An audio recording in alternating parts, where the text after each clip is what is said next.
Is it on?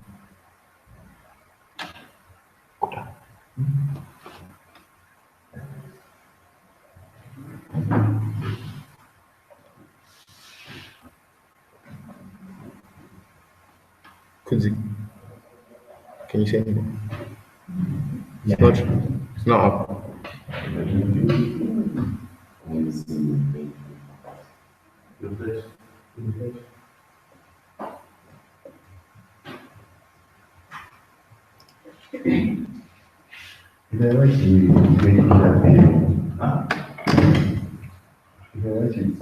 What you can do is watch the news so you hear it. But maybe the end. It's fine.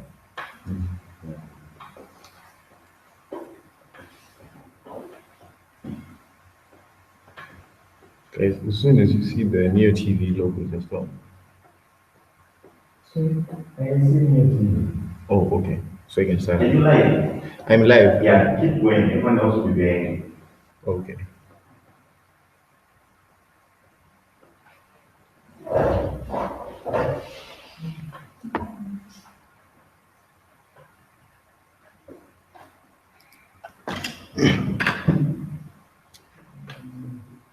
Hi guys. So today we're going to be talking about data-driven decisions, and today's session is all about the introduction and the overview of this this discussion. So to start with, we just want to define what data is and see what is its importance to us founders in our startups. So I'm just going to share with you this definition that I came up with, which talks about data and refers to it as information that a founder can use to make decisions. So you find that with startups, you can't just make decisions based on your feelings or your intuition, but these decisions that we make, they have to be backed up by facts and information that we can measure, and at the end of the day, we can refer to this information and use it to make the decisions. So data in itself is just information that we can measure, not just information that we can assume. And maybe to just give you an insight of why we decided then to measure this information, you find that there's a saying by Martin Rubin that says every line is the perfect length if you don't measure it. So you might see as if your startup has got everything in control. You've got everything in control and everything is going well. But that's because you just haven't measured whether you're really in control of your startup or there are some external factors that are affecting your growth. Since all we are trying to build is a scalable startup that will grow and grow very fast. And because of that, I have had my experiences because when I started, when I founded Washen, I didn't really know about data. I didn't really have the drive to measure the data. So most of the decisions that I then made from the beginning were based on this intuition, this feeling, and just assumptions. And because of that, I faced some big problems starting up. And a year later, I now see that things could have gone differently had I known about data and had I been recording data and using it to make the decision. So as you can see, it took me over 6 months to make the first sale. And this is something that I really felt like at that time I didn't know what caused this. But now that I look back and see where I could have collected data and where I could have used that data to make the decision, probably I would have made my first sale within a few days or even a few hours after initiating the idea. And even after I made the first sale, the growth was just slow. I mean, 20 customers in 3 months, that's not really a good number. But all that is because I was not measuring certain information. I didn't have certain information about myself. The information was there, but I didn't utilize that information to make the decision. And because of that, the startup grew slowly, almost stagnant. And even after I reached 20 orders, you would find that there were inconsistencies with the orders. One week you have got an order that's on time, the next week it's not on time. And usually there are factors that then affect the process of our businesses. And for me, it was more about weather than anything else. You would find that whenever it was raining, the clothes would dry slower. Or whenever the air was just humid, the clothes would dry slower. And that affected the turnaround time. When you promise customers that you're going to deliver their clothes within 36 hours, and then because of small things as well that you could have predicted, I mean, there are many ways of getting this weather data on the internet. And it actually allows you then to tell your customers in advance that your orders might take a bit longer because of the weather this weekend. But I had not looked into any of that. And because of that, I now realize had I collected all this weather data, maybe I would have retained more customers because when you then disappoint customers, they don't come back for the second or third time. And I would go for weekends without orders. And I never really collected the information as to why this was happening. Because had I done that, I would have probably realized that sometimes people have money, or maybe sometimes they bring too many clothes and I anticipate them to come after 2 weeks, but probably they've brought 3 weeks worth of clothes. And because I wasn't even collecting the average size of the laundry that a customer was bringing in every weekend, I didn't know when next they would come back. And then the other thing is, as a startup grows, you find your figures as they start to blow. If you haven't been collecting data, you find it difficult to do your deliveries on time. And for me, that's one of the problems that I faced. Because today you are delivering 4 people's clothes, it's well and fine. Next week, you are now at 8. And because you haven't even recorded the time that you are taking to do 4 deliveries, the next time you do 8, the next time you do 8 deliveries, you might find that you are off the balance in terms of time. And had I collected all that data, I wouldn't have had all these problems. So now, after I now had the conversation with Neolab about data and its importance, TK is always stressing data this, data that, and most of us never really understand what it is. So this is why we've created this hive to then understand what data is and how we can collect the data and how we can use it to make decisions. But today's session, like I said, was just an introduction. And we're not going to go that deep into what data points we can collect. That will be for the next session. But looking at Washen after I started collecting data, I could now predict when a customer would return with their clothes. And I could even predict the turnaround time because I would know when it's hot, the laundry is probably going to be done on time. And when it's raining, it's probably not going to be done on time. And I could predict the turnaround time. And ever since I started collecting the size of the orders and the amount of time it took for me to tag the clothes before they went for the cleaning, I was able to predict if there's an increase in the number of orders the next week. I could tell how much time it was going to take me to actually process the tagging and how long it would take for the washers to then deliver the clean clothes back to washer.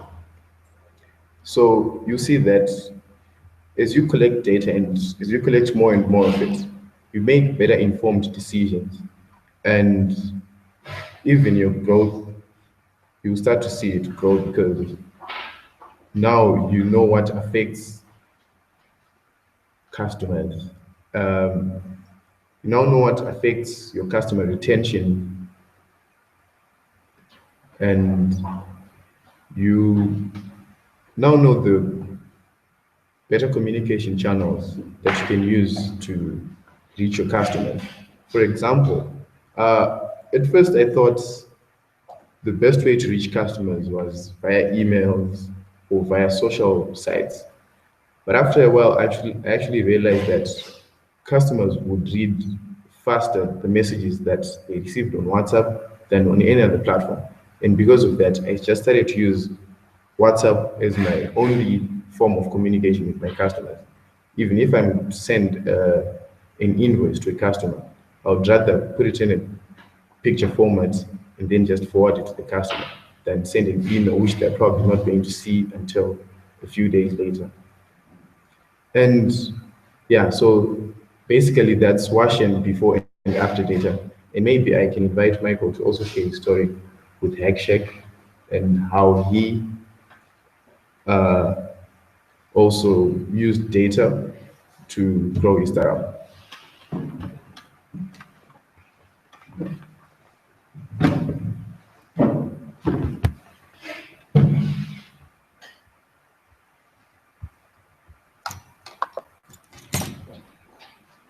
Yeah. Hi, everyone. My name is Michael. I'm the founder of HackShack, and I'm going to share a bit on what data did for me and how I benefited from it when I was working in HackShack. So I collected a bit of data on everything that was going on. For example, I found that there was a correlation between the amount of time that a client would spend in the office interacting with me and whether the order would actually have a problem in the future. So I found that customers who tended to stay more in the office as I was explaining the product to them never tended to give me problems as far as having orders gone wrong after I've already purchased them and things like that. And there are a lot of things that I've benefited from HackShack and the data that I collected. But the key takeaway here is that you have to collect almost every data that you can, because at first glance you won't be able to tell that this data is correlated, but over time, as it is collected and it's in large quantities, you are then able to tell that, wait, if this rises, this is also rising along with that, and you'll be able to tell that correlation, which allows you to then be able to make decisions based on that. So my advice basically is that all the data that you can collect, even the most mundane data, should be collected. And in time, it does reveal some information. So that's the key takeaway. And when it's analyzed, which will not be discussed much in this hive, you will find that it will help you to make better decisions and to be able to grow your startup even further using this data. Because decisions after data are actually much easier than before, because you will have a basis for taking the steps that you do. So that's all I have from HackShack. So I'll hand it back over to Paul, who will finish the hive. And Paul.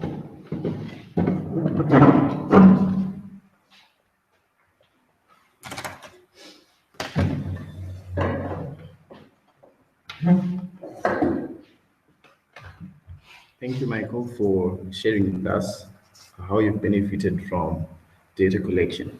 So our next session is going to be on data point identification and collection, as in the procedure of coming up with these data points and how we can then collect the data points and make use of them.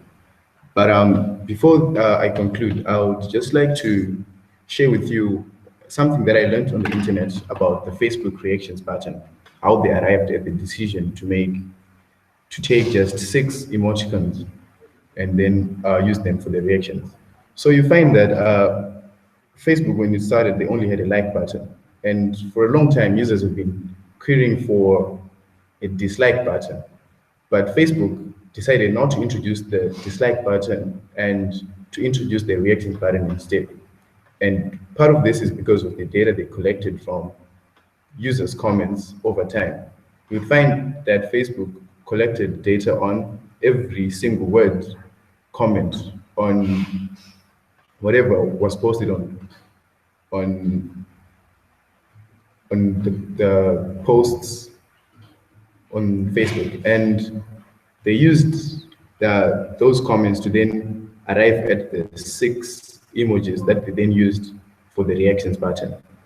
And they could have chosen from a large pool of emoticons. I mean, there are over 50 emoticons that they could choose from that show or express feelings or reactions to comments or to posts on Facebook or to pictures or whatever it is that people post.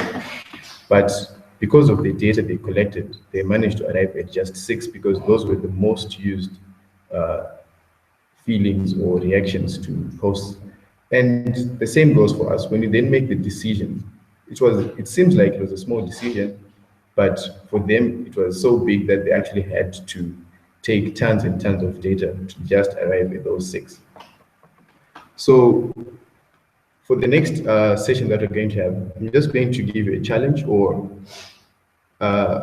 to see what data points you think you can collect from your business process or anything about your startup, so that when we come for the next session, we are better equipped and we can actually have a conversation about this. And we'll also try, for my part, to have a better studio arrangement. But thank you very much for listening on to this conversation. I hope you have taken a bit of positives. And yeah, until next time, thank you.